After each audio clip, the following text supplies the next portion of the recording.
देश प्रदेश में आपका स्वागत है। हमारा स्वतंत्रता दिवस अब बेहद नजदीक है और इसके लिए राजधानी दिल्ली में सुरक्षा व्यवस्था पर खास नजर रखी जाती है। लाल किले पर 76वें स्वतंत्रता दिवस पर हर साल की तरह इस साल भी कड़ी सुरक्षा रहेगी। यहाँ पर 40,000 से ज्यादा जवान तैनात किए जाएंगे और समारोह की थीम G20 पर आधारित होगी। हमारे सहयोगी मुकेश सिंह सेंगर की रिपोर्ट। लाल किले और उसके आसपास 76वें स्वतंत्रता दिवस की सुरक्षा को लेकर जोरदार तैयारियां चल रही हैं। आसमान से हेलीकॉप्टर निगरानी कर रहे हैं तो जमीन पर सुरक्षा कर्मियों के साथ साथ डॉग स्क्वाड के जरिए चप्पे चप्पे की जांच कराई जा रही है, जिससे कि किसी भी संदिग्ध सामान मिलने की गुंजाइश न रहे। हर वर्ष की तरह इस वर्ष भी बिल्कुल प्रोफेशनल जो तरीका है, जो पेशेवर तरीका है दिल्ली पुलिस का, उसको हम लोग अपनाते हुए एक adequate, robust and fail proof security arrangement का दिल्ली पुलिस ने हम सब ने प्लान किया है और दिल्ली पुलिस और तमाम एजेंसियों के साथ in due real time coordination में हम सिक्योरिटी अरेंजमेंट्स कर रहे हैं। लाल किले की चौकी के अंदर ये विशेष कंट्रोल रूम है। इसमें करीब 300 कैमरों की लाइव फुटेज आ रही है, जिसकी 24 घंटे निगरानी की जा रही है। लाल किले की सुरक्षा की जिम्मेदारी एनएसजी, एसपीजी, पैरामिलिट्री फोर्स और दिल्ली पुलिस के 40,000 जवान संभालेंगे। ड्रोन हमले से निपटने के लिए इस बार ज्यादा संख्या में एंटी ड्रोन सिस्टम लगाए गए हैं। एनएसजी कमांडो को लाल किले के आसपास करीब 60 ठिकानों पर तैनात किया जाएगा। 15 जगहों पर एनएसजी के स्नाइपर्स तैनात किए जाएंगे। लाल किले के पास 8 एयर डिफेंस गन लगी हैं। लाल किले के 9 किलोमीटर तक के दायरे में आने वाली सड़कों पर पैनी नजर होगी। समारोह के दौरान पतंग ना उड़ पाए, इसके लिए काइट कैचर तैनात होंगे। लाल किले के आसपास बड़ी इमारतों की छतों पर करीब 270 रूफटॉप पर दिल्ली पुलिस का स्टाफ तैनात रहेगा। वो पुलिसकर्मी भी तैनात रहेंगे जिनके हाथों में लाल और सफेद 2 रंग के झंडे होंगे। लाल झंडे का इस्तेमाल वो खतरे का अंदेशा होने पर उसको लहराकर खतरे का अलर्ट दे सकता है। वहीं सफेद झंडे का मतलब है सब ठीक है। कोई भी किसी भी तरह का खतरा या अंदेशा, चाहे देश या कहीं भी और किसी भी जगह से अगर आने की बात जो भी सामने आ रही है, उसको हम अपने सुरक्षा व्यवस्था में उस एलिमेंट को कंसीडर कर रहे हैं और उसको ध्यान में रखते हुए जो सिक्योरिटी अरेंजमेंट्स होगा पूरी न्यूएंस्ड तरीके से और कंप्लीट तरीके से रहेगी। समारोह की थीम G20 पर आधारित है। 15 अगस्त के मौके पर कई आतंकी संगठनों से खतरा है, इसीलिए न केवल लाल किले बल्कि पूरी दिल्ली में सुरक्षा के पुख्ता इंतजाम किए जा रहे हैं। नई दिल्ली से कैमरामैन संजय कौशिक के साथ मैं मुकेश सिंह सेंगर, एनडीटीवी इंडिया। लोकसभा में कल 3 नए कानून पेश किए गए। इनमें से एक के मुताबिक विदेशों में बैठे अपराधियों पर भी अब भारत में मुकदमा चल सकेगा और उन्हें सजा भी सुनाई जाएगी। तो अब सवाल ये है कि क्या 1993 बम धमाकों के आरोपी और अंतर्राष्ट्रीय भगोड़े आतंकी दाऊद इब्राहिम पर भी इसका असर होगा? हमारे सहयोगी सुनील सिंह की रिपोर्ट।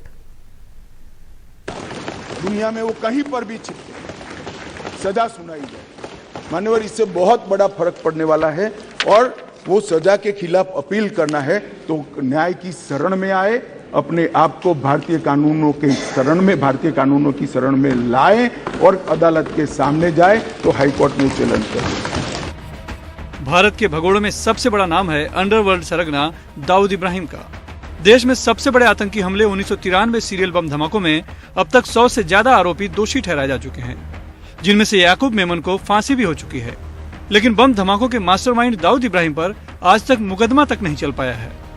1993 बम धमाकों के लिए आरोपियों को सजा दिलवाने वाले विशेष सरकारी वकील उज्जवल निकम का कहना है, इस नए कानून से दाऊद इब्राहिम पर भी मुकदमा चल सकेगा और सजा भी सुनाई जा सकेगी। हमारे कानून में एक पहली 299 सीआरपीसी में एक प्रावधान था कि आरोपी के गैर हाजिरी में भी एविडेंस प्रोड्यूस कर सकते थे, लेकिन अगर आरोपी आया तो उसको क्रॉस एग्जामिनेशन की उसको संधि मिलती थी और उसका यूज क्या होता था? कोई यूज नहीं होता था अगर आरोपी फरार है तो।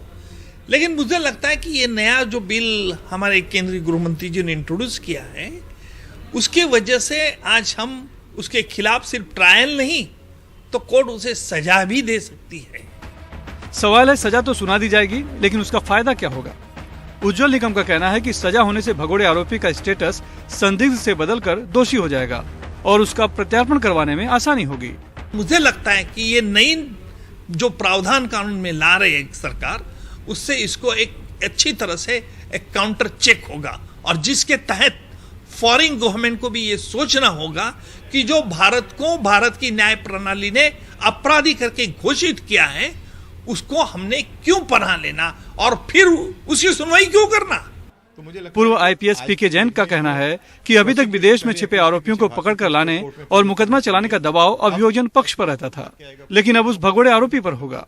आज की डेट में जो प्रोसिक्यूशन पहले एक्यूज के पीछे भागती थी उसको कोर्ट में प्रोड्यूस करने के लिए, अब एक्यूज खुद भाग के आएगा कोर्ट में, क्योंकि उसको मालूम है कि अगर वो इन्वेस्टिगेशन में पहले और बाद में कोर्ट में अगर ज्वाइन नहीं होता ट्रायल में, तो उसके खिलाफ में एक्स पार्टी डिसीजन हो जाएगा और वो कन्विक्शन उसका हो जाएगा। भारत में आतंकी या आर्थिक अपराध कर फरार आरोपियों में दाऊद इब्राहिम, नीरव मोदी, मेहुल चौकसी और विजय माल्या जैसे 24 देशों में 120 के करीब आरोपी पनाह लिए हैं, जबकि 16 सालों में अब तक सिर्फ 65 भगोड़े ही लाए जा सके हैं। भारत और विदेशों में कानून और अपराध की परिभाषा अलग अलग है। कई मामलों में भारत में जो करतूत अपराध मानी जाती है या फिर जो बयान सबूत माना जाता है, वो विदेशों में अपराध या सबूत नहीं माना जाता। भारत में गुनाह कर विदेशों में पनाह लिए ज्यादातर भगोड़े इसी विरोधाभास का फायदा उठाते रहे हैं, लेकिन अब जब नए कानून के तहत उन्हें दोषी करार दिया जाएगा, तब उन विदेशी देशों पर भी उनके प्रत्यार्पण का दबाव बनेगा। मुंबई से कैमरामैन संजय मंडल से सुनील सिंह, एनडीटीवी इंडिया के लिए। आगे बढ़ते हैं। झारखंड के युवा ब्रिटेन के विश्वविद्यालयों में नाम रोशन करेंगे। झारखंड से सीधे ब्रिटेन का ये सफर मुमकिन हुआ है मोरंग गोम के जयपाल सिंह मुंडा विदेशी छात्रवृत्ति और जयपाल मुंडा छात्रवृत्ति योजना के जरिए। वर्ष 2023-24 के लिए ST, SC, OBC और अल्पसंख्यक समुदाय से आने वाले 25 चयनित छात्र ब्रिटेन जाने के लिए अब तैयार हैं।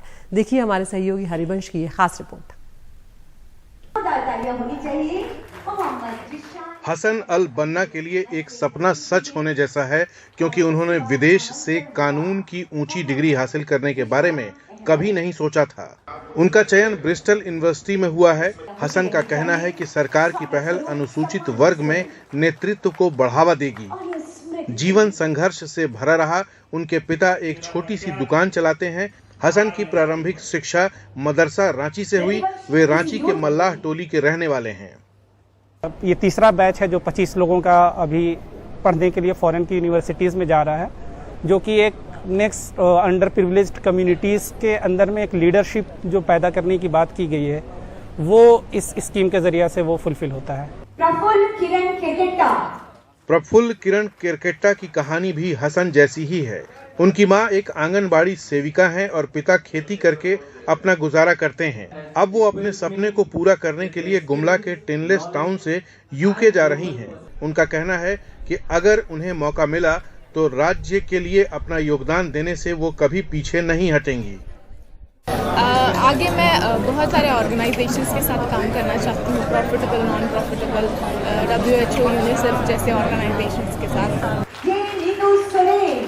जे नीतू सोरेन जंगल से घिरे संथाल की रहने वाली हैं। उनके पिता एक किसान हैं और उन्होंने अपनी सारी पढ़ाई सरकारी स्कूल से की है। देश के बड़े शहरों में भी एक बेहतर और मशहूर संस्थान के बारे में सोचना उनके लिए असंभव था, लेकिन मोरंग गोम के योजना ने वंचितों के लिए एक नया रास्ता खोल दिया है। उन्होंने कहा कि सरकार और सीएम हेमंत सोरेन के दृष्टिकोण ने उनकी आकांक्षाओं को पंख लगा दिए हैं।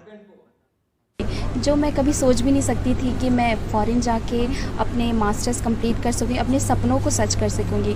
ये एक ऐसा अपॉर्चुनिटी है, एक ऐसा चांस है जो सरकार ने मुझे दिया है अपने सपनों को पूरा करने के लिए।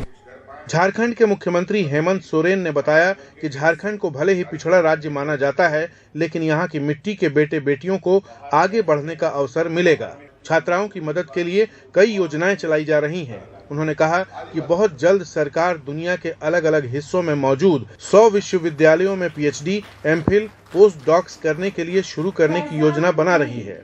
सरकार का दृष्टिकोण अगली पीढ़ी का भविष्य बनाना है। PhD, MPhil, पोस्ट डॉक के लिए CM फेलोशिप प्रोग्राम लेके आ रहे हैं, जहां